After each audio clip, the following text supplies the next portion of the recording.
একদিকে আতিফ আসলামের আদাত সং আর অন্যদিকে দর্শকের হর্নি পর্ন। মানে ভাই কনসার্টে ছেলে মেয়েরা এগুলা কি করতেছে? Does it better? मतलब 4 चवन्नी चौड़े पे है। और ये निब्बा निब्बी आतिफ का गाना सुन के क्या करेगा, क्योंकि आग जो लगा है इनके लोड़े पे।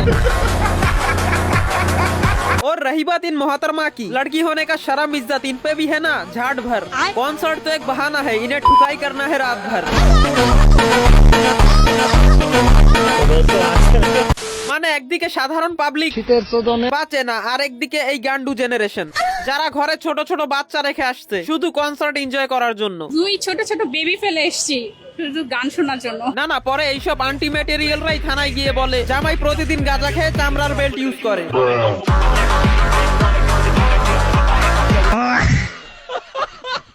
দেখেন, কারো কনসার্টে যাওয়া থেকে আমার কোনো প্রবলেম নাই, আমি নিজেই আতিফ আসলাম এবং মুস্তাফা জাহিদের ফ্যান। কিন্তু ভাই এইসব কি?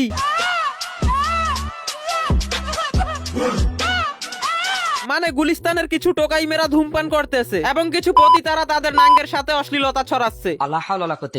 ভাই বিশ্বাস করেন, আতিফ আসলাম যদি বাংলায় কথা বলতে পারতো, ঠিক আছে, তাহলে এদের এই রাতের নোংরামি দেখার পর একটা কথাই বলতো,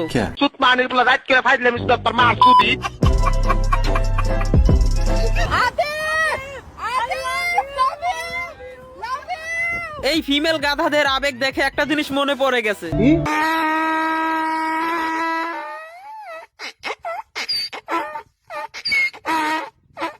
खत्म।